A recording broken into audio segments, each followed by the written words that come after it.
Allô, salut à toi. Alors aujourd'hui, un exercice qui est vraiment un exercice fondamental, qui est un exercice antagoniste, c'est-à-dire opposé, qui va travailler les muscles opposés de ceux que tu travailles quand tu fais les pompes, les push-ups. Et pourquoi il faut le faire régulièrement si tu fais des pompes? Simplement parce que ça va permettre de rééquilibrer à la fois la musculature, puisque tu vas travailler les muscles opposés, et puis en même temps, évidemment, tout, on va dire la capsule articulaire, toutes les articulations également. Alors, comment on va travailler cet exercice? Tout simplement avec un élastique. Un élastique, c'est pratique, ça se range n'importe où, c'est vraiment pas cher, tu peux en acheter, il y a des grandes enseignes qui les vendent vraiment pas cher, et tu as différentes forces. Donc là, c'est un exercice relativement facile que j'ai pris. Là, j'ai fait un petit nœud, et je vais te montrer comment faire cet exercice au mieux. Et encore une fois, il va travailler le grand dorsal, les dorsaux, il va travailler le gainage aussi un petit peu, et puis il va travailler un peu les biceps, et puis les épaules, l'arrière des épaules, les deltoïdes postérieurs, les deltoïdes postérieurs, alors que les pompes, c'est plutôt les deltoïdes antérieurs, l'avant des épaules. Donc important chaque fois de, peut-être pas à chaque séance forcément, mais régulièrement dans la semaine en tout cas, de faire au moins autant d'exercices de tirage que d'exercices de poussée. Les mouvements de poussée, mouvements de tirage, ça doit s'équilibrer. Au moins, hein. Et sans ça, si tu veux en faire un peu plus d'un côté, ben plus de tirage. Parce qu'on est toujours derrière l'ordinateur, on est un peu recroquevillé comme ça. Donc je te montre l'exercice tout de suite.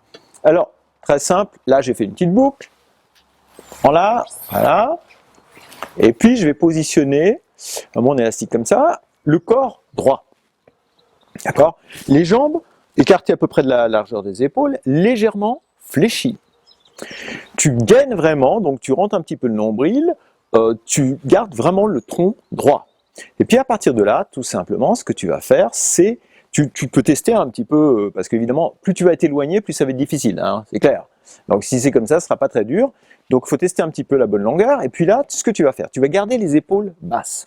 Et puis tu vas faire des mouvements de traction, en fait.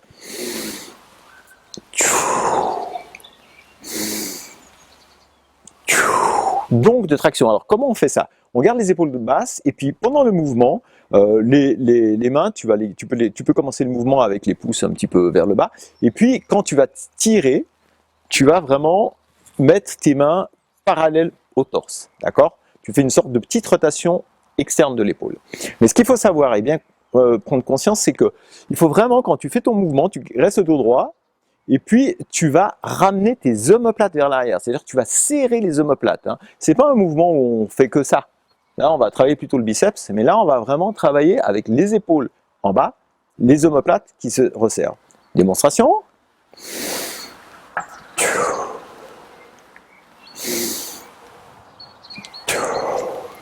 Je diffuse.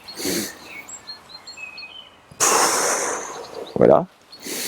Tu vois, je peux rester un petit moment, 1 seconde, 2 secondes, en bout de mouvement. Et là, vraiment, je bombe le torse.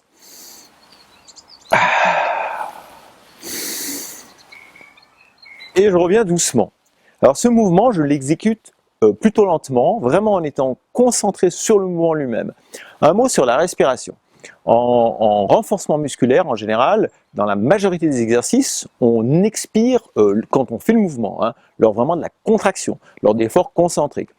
Par contre, dans les mouvements où on ouvre la cage thoracique, si le mouvement est léger, s'il n'est pas trop dur, et là en l'occurrence avec un élastique, il n'est pas trop dur, hein, je suis concentré sur le muscle, là je peux faire exactement l'inverse, c'est-à-dire que comme j'inspire, donc sur ce mouvement-là, comme je suis en ouverture thoracique, eh ben, je vais inspirer pendant l'effort sur ce mouvement précis. Et je souffle, j'expire après. C'est important parce que beaucoup de débutants qui commencent avec des exercices de renforcement oublient de respirer. Du coup, ils s'asphyxient et le mouvement il est désordonné.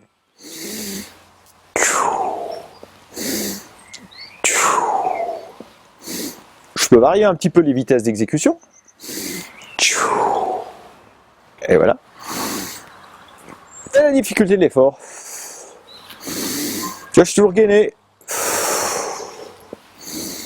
Et je me concentre, vraiment j'essaie de me concentrer sur les muscles qui travaillent. Là en l'occurrence, franchement, j'ai vraiment mon grand dorsal que j'ai senti travailler. Et puis un petit peu les biceps, bien sûr. Et puis les épaules, ça, on le ressent moins. Mais c'est vraiment le grand dorsal. Donc encore une fois, un exercice super. Je te montre cet élastique. Franchement, Des élastiques comme ça, ils peuvent coûter 5, 6, 7, 10 euros, 12 euros, 15 euros maximum, par exemple, chez les Decathlon au hasard.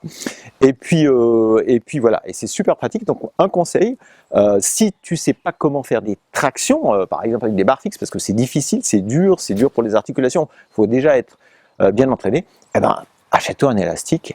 Dans une prochaine vidéo, d'ailleurs, je vais te montrer un autre outil qui est très utile, c'est le TRX. Et il y a d'ailleurs des TRX qui ne sont pas vraiment des TRX, mais des imitations qui sont très bien et puis qui sont moins chères. Mais ça, pas cher du tout. L'élastique, c'est super à avoir à la maison, en déplacement, en voyage. Quelques push-ups, quelques pompes, quelques élastiques, et puis tu as travaillé déjà pas mal le haut du corps.